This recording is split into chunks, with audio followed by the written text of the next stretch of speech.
Hər birinizi salamlayıram. Bu günlərin biz sizinlə Qarabağ xanlığı haqqında danışacağıq. Dedik ki, əsasını kim qoydu Qarabağ xanlığının? Pənahəli xan Cavanşir 1748-ci ildə. Deyirik ki, hansı ərazidə yaranmışdı? Bu əsasən Kür və Araz çayları arasında olan ərazidə yaranmışdı. Çünki biz dedik ki, nə olmuşdu o vaxt? Qarabağ bəylərbəyliyi var idi, Səfəvi dövləti olan dövrdə.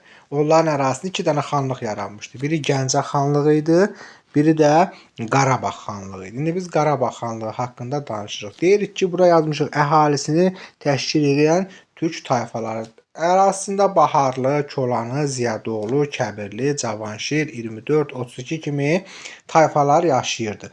Biz bunların adını harada eşitmişdik? Dedik axı Muğan qurultayı baş verəndə bunlar bu 32-lər, Kəbirli, Cavanşir tayfaları var idi ki, onlar Nadirin şah seçilməsinə qarşı çıxmışdılar. Nadir də onları cəzalandırdı da neynədi? Götürdü onları Xorasana, Əfqanistana sürgün etdi. Eyni zamanda Qarabağ bəylərbəyliyinin tərkibində olan Qazax, Borçalı, Şəmşəddin onları çıxardıb verdi gürcülərə. Kartli çarlığının da ixtiyarına vermişdi. Yəni ümumiyyətcə Nadir Şah Əfşar öləndən sonra 1748-ci ildə deyirik ki, həmin bax bu Qarabağ xanlığını yaratdılar.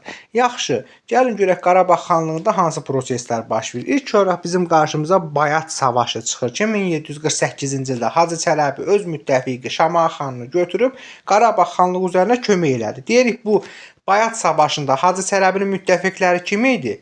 Bir Şamaxı xan idi, bir də Qarabağın xəmsəsi, yəni məlikləri idi ki, kömək eləyirdi. Yaxşı, Bayat savaşının nəticəsi nə oldu? Deyir heç nə.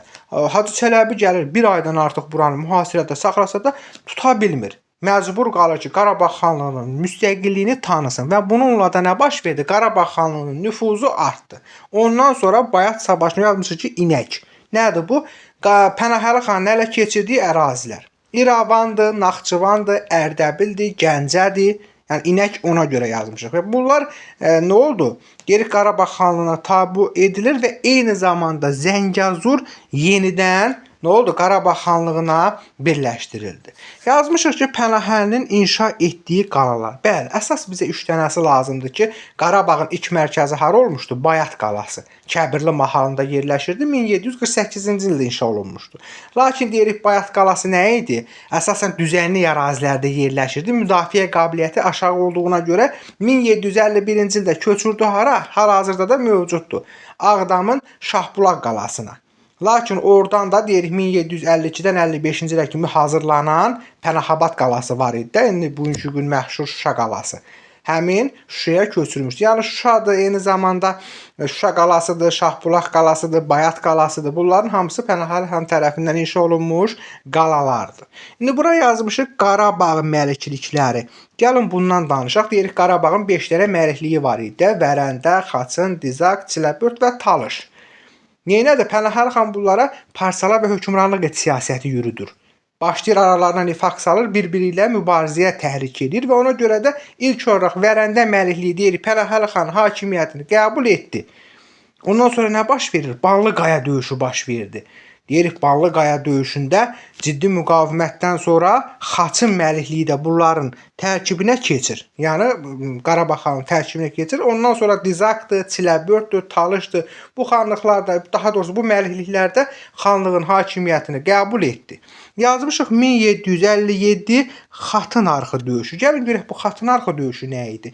Dedi axı Məhəmməd Həsən xan Qacar var idi. O vaxtı gəldi Azərbaycan cənubunda bəzi ərazilər tutur və Qarabağa yürüş elədi. 1757-ci ildə bunların arasında Xatın Arxı döyüşü baş verdi ki, həmən döyüşdə Məhəmməd Həsən xan Qacar məğlub olur. Düzdür, mübarizəni davam elətdirmir. Çünki xəbər gəlir ki, Kərim xan Zənd neyniyib? Astarabada yürüş eləyib. Buna görə də geri qayıdır. Hətta deyirik ki, geri qaydanda Urmiya xanlığında özündən asılı vəziyyətə salmışdı. Daha sonra 1759-cu ildə Urmiyalı Fətəli xan Əfşar gəldi. Neynədir? Deyirik Şuşa qalasını 6 ay mühasirədə saxlayır. Lakin artıq görür ki, Pənahəli xan görür ki, də ərazidə ərzaq bitir. Ona görə də öz oğlunu kim idi həmin vaxtı? İbrahim Xəlil ağa idi də, onu götürdü onlara əsir vermək müqabilində bəli onların asıllığını qəbul etdi. Yəni deyirik ki 1759-dan 1763-cü ilə qədər Urmiyadan asılı vəziyyətdə olmuşdu Qarabağ xanlığı. Ondan sonra məşhur dedi axı Kərimxan Zəngin gəldi, xanlıqlara məktub göndərdi ki, gəlin birlikdə mübarizə aparaq, siz də müstəqil olun Urmiyalı Fətəli xan Əfşara qarşı. Həmin vaxt oğlu Mehrəli bəyə hakim təyin eləyir Qarabağa, gedir hara? Kərimxan Zəngə kömək eləməyə. Onlar da götürüb aparırlar şeyə də onu, Şiraz şənliyinə 1763-cü ildə.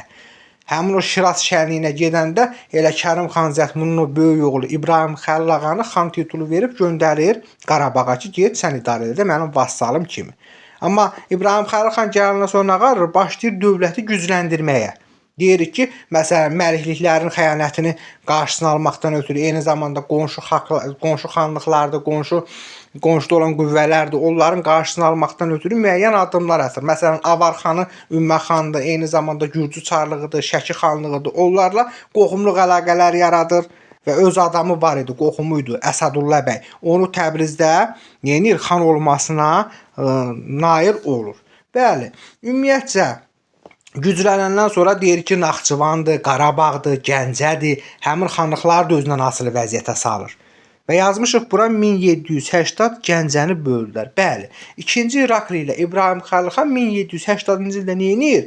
Gedir Gəncəni tuturlar və Gəncəni öz aralarında bölürlər. İndi bu sonraki prosesdir. Gəncə 1783-cü ildə yenidən azadlığına qovuşur. Onu biz Gəncə xanlığı haqqında danışanda deyəcəyik. Eyni zamanda yazmışıq 1780-1781-ci illərdə. Bəli, Qubalı Fətəli xan yenir. Bunlara hücum eləyəndə deyirik, hətta İbrahim Xəlil xana 2-ci İrakli belə kömək eləyir və Qubalı Fətəlinin yürüşlərini dəf eləyirlər. Sonra yazmışıq 1805, bəli, 1805-ci ildə Kürəkçay müqaviləsi ilə müqavimətsiz şəkildə nə oldu? Ruslara tabe olur. Və 1822-ci ildə xanlıq tamamilə ləğv edildi. İndi danışaq İrəvan xanlığı haqqında. Bəli, əsasını Mir Mehdi xan Əfşar qoymuşdu 1747-ci ildə. Yəni öləndən sonra da Nadir Şah Əfşar öləndən sonra. Hansı əraziləri əhatə edirdi? Məsələn, deyək bax burada var da bizim İrəvan xanlığımız işarələyirik xəritədə. Daha doğrusu bura. Bəli. Bax bu əraziləri əhatə edir. Yəni tam olaraq deyirik Ağrı vadisidir, Dərələyəzdir, Göyçə Görüdür. Yəni bax bunların arasında olan əraziləri İrəvan xanlığı təşkil edir. Əhalisi də nə idi? Deyirik əsasən türklərdən ibarət idi. Və xanlıqda deyirik ki, qara pul adlanan mis pullardan istifadə olunurdu və eyni zamanda xarici pullardan istifadə olunurdu. Yəni digər xanlıqlarda kəsilən pullardan istifadə olunurdu. Hətta Səfəvilərin dövründən qalmış pullardan da istifadə olunurdu. Amma zəif xanlıq idi də, o qədər də güclü xanlıq olmadığına görə tez-tez hücumlara məruz qalırdı. Həm də dedik axı ticarət yolları üzərində yerləşirdi. Biz dedik ki, 1749-cu ildə Qarabağ xanı vardı. Pənahəli xanın bunu asılı vəziyyətə salmışdı. İrəvan xanlığını. Aha, 1755-ci ildə yazmışıq Həsənəli Həsənəli xan Qacarsa, bəli. Nə baş verdi? 1755-ci ildə İrəvan xanlığında saray çevrilişi baş verdi. Deyir ki, Mir Mehdi xan Əfşarın yerinə yerli Qacar tayfasından olan Həsənəli xan Qacar gəldi hakimiyyətə. Bura qədər məsələ aydındır bizə. İndi danışaq Gürcülərin bunlara hücumlarından 1765-1769 yazmışıq. Gürcülərin hücumu. Bəli, hücum edirlər və məcbur qalır. İrəvan dedi axı güclü deyil idi. Ona görə də Gürcülərə bac verməyə, yəni xərac verməyə razı olur. Lakin sonradan Kərimxan Zəngin tələbi ilə Hüseynəli xan idi həmin vaxtı İrəvan xanı 1759-dan, çünki 1783-cü ilə qədər olmuşdu xanlıqda hakimiyyətdə. Kərimxan Zəngin tələbi ilə deyir Hüseynəli xan bac verməkdən imtina eləyir.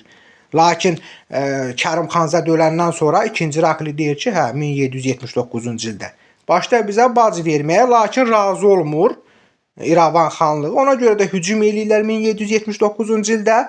Gəlirlər Şörəyel ərazisi var idi. Oranı tuturlar və hətta deyirik 2500 ailəni əsir aparırlar.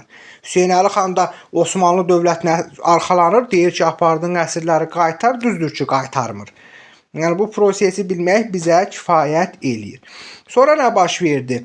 Sonra var Şörəyel getdi, bəli. İrəvan, onu da deyim ki, yadımızdan çıxmamış, onu da deyək ki, İrəvan xanlığı Kərimxan Zənddən asılı vəziyyətdə olmuyor. Düzdür ki, Urmiyalı Qubalı, daha doğrusu Urmiyalı Fətəli xan Əfşardan asılı vəziyyətdə olur. Amma Kərimxan Zənddən asılı vəziyyətdə olmur. Bundan başqa, məsələn, Məhəmməd Hüseyn xan var idi. Hüseynəlinin oğluydu. Onun dövründə deyirik 1795-ci ildə Qacarlara qarşı ittifaqa qoşulurlar. Amma nə oldu? Tiflis tutulandan sonra bəli, deyirik ki, də mübarizə aparmır da, ondan asılılığı qəbul eləyir. İndi danışaq Naxçıvan xanlığı haqqında. Deyirik Kəngərli tayfasından Heydərqulu xan vardı. 1747-ci ildə dövlətin əsasını qoydu. Və deyirik ki, xanlıq siyasi tarixi iki dövrə bölünür. Birinci dövr nədir? Yazmışıq 1747-1797-ci il. Bu müstəqillik və yaxud da yarım müstəqillik dövrüdür. Bir də var 1797-1827-ci il ikinci dövr. Yəni Qacarlardan asıllıq dövrüdür. Aydın oldu mu bura qədər məsələ? Bura qeyd eləmişik ki, 18-ci əsrin 80-cı illərində, bəli, ümumiyyətcə Naxçıvan xanlığında 18-ci əsrin 80-cı illərində nə idi? Deyirik ki, bunların dövründə üzr istəyirəm, bəli, hakimiyyət uğrunda mübarizə dövrü idi ümumi olaraq. Məsələn, bundan başqa biz deyə bilərik ki,